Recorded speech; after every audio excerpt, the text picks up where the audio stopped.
আসসালামু আলাইকুম। তো আজকে দেখাবো রেডমি 10 প্রাইমের একটি ডেড ফোন। ফোনটি 2 দিন আগে আমাদের কাছে দেওয়া গেছে। তো ফোনটি আমি আমার অ্যাসিস্ট্যান্ট দিয়ে খুলিয়ে নিয়েছি। এখন আমরা ফোনটাকে ফাইন্ড আউট করব এবং এই ডেড ফোনটা কীভাবে সমাধান করব, সম্পূর্ণ ভিডিওটা আপনারা দেখতে থাকুন। তো দেখতেই পাচ্ছেন, এই রেডমি 10 প্রাইম কাস্টমারকে যখন বলছি যে ফোনটা কীভাবে সমস্যা হয়েছে, কাস্টমার তথ্য অনুযায়ী ফোনটা হঠাৎ করে বন্ধ হয়ে গেছে। তো আমি যখন চার্জে লাগাইতেছি তখন কিন্তু আমার চার্জারে কোনো রেসপন্স করতেছে না, অর্থাৎ স্মার্ট চার্জারে কোনো রিডিং বা এম্পিয়ার নেয় না, একদম জিরো জিরো। যদি আমরা আপনাদের দেখাই, আপনাদের যে একটু দেখেন, একদম নিচের যেটা নিজে আপনার কোনো দেখবেন, এখন দেখাই, আবার দেখাই, দেখতেই পারতেছেন কোনো এম্পিয়ারের কোনো পরিবর্তন নেই, কোনো এম্পিয়ার নিচ্ছে না, ফোনটি সম্পূর্ণ ডেড। এখন আমরা ফোনে থাকা যে ব্যাটারিটা আছে, ব্যাটারিটার মধ্যে দেখব যে ব্যাটারিতে চার্জ আছে কি না। তো দেখেন, দেখতে পাচ্ছি 4.3 আছে, তার মানে ফোনটা চালু করার জন্য পর্যাপ্ত পরিমাণের চার্জ বা ব্যাটারিতে আছে। এখন ক্যামেরাটা ওপেন করে নিই, ক্যামেরাগুলো খুলে নিই। খুলে নেওয়ার পরে আমরা পুরো ভিডিওটা দেখতে থাকবো, কোনো স্কিপ না করে, কীভাবে ফোনের সমস্যাটার সমাধান করি।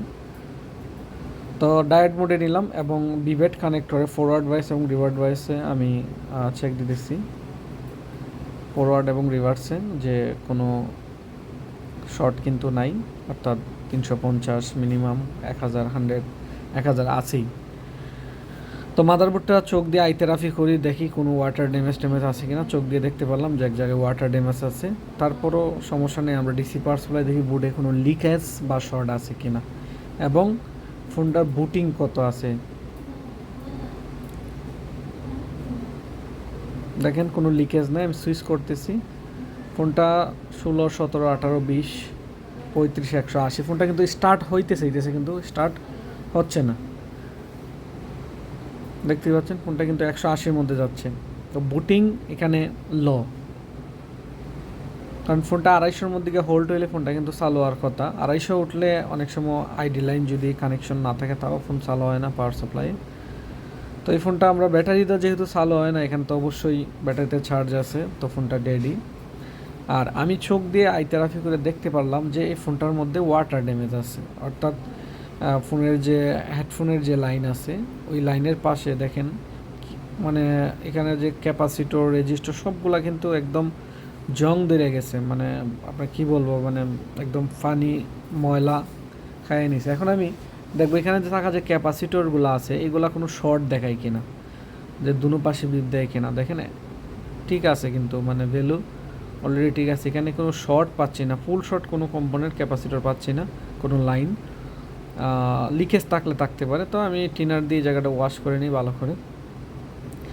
আমি ওয়াশার ব্রাশ দেওয়ার সাথে সাথেই একটা ক্যাপাসিটর অটোমেটিক, কারণ এটা নিচ দিয়ে হয়ে গেছে, এবং একটা রেজিস্টার অলরেডি এখান থেকে কিন্তু সুইটা গেছে, পড়ে গেছে।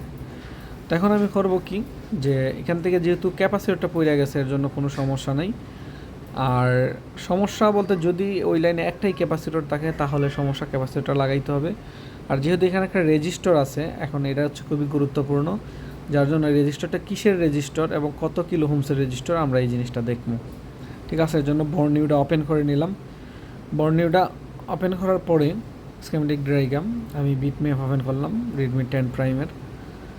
তারপরে এখানে যে আপনার হার্ডওয়্যার সলিউশন আছে, হার্ডওয়্যার সলিউশনে গিয়ে আমি লাইভ ফোনের সার্কিটটা দেখতে চাইতেছি যে এখানে কি কি ছিল। দেখতেই পাচ্ছেন এখানে একটা ক্যাপাসিটর আর এখানে ছোট্ট একটা রেজিস্টার, এবং ছোট্ট ক্যাপাসিটরটা কিন্তু এখান থেকে ব্রাশের কারণে চলে গেছে। আর এখানে মেন কথা হচ্ছে এটা ক্ষয়ে গেছে, নিচ দিয়ে লাইনগুলো মিসিং হয়ে গেছে। তো রেজিস্টারটা যেটা, রেজিস্টার দুটো পাশে যেহেতু পজিটিভ, আমি দেখতে পারলাম যে রেজিস্টারের এটা হচ্ছে 1.8 ভোল্টেজের লাইন। আর এই লাইনটা কোথায় গেছে আমরা এটাও আইডেন্টিফাই করব। এখানে দেখেন, দেখতে পাচ্ছি যে ছোট্ট একটা আইসি আছে, এই আইসির মধ্যে গেছে। এখন আপনি যদি আইসিটা দেখতে চান যে এটা আসলে কিসের আইসি বা এই লাইনটা কী কাজ করে, তাহলে আমরা স্কিমেটিক ওপেন করি, লেআউট ওপেন করি এবং কম্বাইন করে নিই। দুইটা পৃষ্ঠার একটা করে নিলাম। নেওয়ার পরে এখানে দেখা যে রেজিস্টারটা আছে, এই রেজিস্টারটা আমরা এখন দেখব যে আসলে এটা কত কিলো হোমসের এবং কিসের জন্য ব্যবহার করা হয়েছে। দেখতে পাচ্ছেন এখানে 2.2 কিলো হোমসের একটা রেজিস্টার ব্যবহার করা হয়েছে। এটা 100% লাগাইতে হবে, এটা এখানে জাম্পার করলে হবে না। এবং এখানে দেখেন পিএমইউ মানে পাওয়ার ম্যানেজমেন্ট ইউনিট, পাওয়ার আইসি একটা 1.8 ভোল্টের স্যালাইন এখানে কিন্তু সাপ্লাই আছে। আর এখানে যে সার্চ সেন্সর অর্থাৎ প্রক্সিমিটি সেন্সর, যেটা হচ্ছে মানুষের ফেসটাকে খুব কাছে থেকে আপনার কী করে ক্যাপচার করে দিক নির্দেশনা সামনে নিয়ে আসে, ক্যাপচার করে, এটার জন্য কাজ করে প্রক্সিমিটি সেন্সর। এবং কানের কাছে যে ফোনটা নিলে পরে যে বন্ধ হয়ে যায়, ঠিক আছে, কল দিলে পরে ওই সেন্সরটা কাজ করে। আর এই জন্য এখানে আপনার 2.2 কিলো ওহমের যে রেজিস্টারটা এটা লাগাইতে হবে। এর আগে আমরা দেখিনি যে যেহেতু এই জায়গার মধ্যে পানি ছিল প্লাস এই জায়গার মধ্যে পাকচুয়েশন ছিল, শর্ট সার্কিটের মতো ছিল, আমাদের ফোনটা এখন রান করে কিনা। যদি রান না করে দেন আমরা নেক্সট সামনের দিকে আগাবো। দেখতেই পাচ্ছেন এখন কিন্তু আমার ফোনে এমপিআর নিচ্ছে এবং ফোনও কিন্তু আলহামদুলিল্লাহ চালু হয়ে গেছে। তো এখানে বিষয় হচ্ছে এই প্রক্সিমিটি সেন্সরের লিকেজ ছিল আর শর্ট সার্কিট ছিল, যার কারণে আপনার ফুল শর্ট ছিল না, মানে কম শর্ট ছিল, লিকেজ ছিল, যার কারণে ক্যাপাসিটর ব্রাশের কারণে ডলা দেওয়ার সাথে সাথেই কিন্তু ফোনটা শর্টটা রিমুভ হয়ে গেছে এবং ফোনটা কিন্তু এখন চালু হয়ে গেছে। তো এই হচ্ছে বিষয়। এখন যে বুটিং আছে ভালো করে চোখ দেওয়া গাড়ি থেরাপি করতে হবে, যেখানে কোনো টেকনিশিয়ান কাজ করছে কি না বা কী কাজ করছে এগুলো আসলে চোখ দিয়ে দেখতে হবে।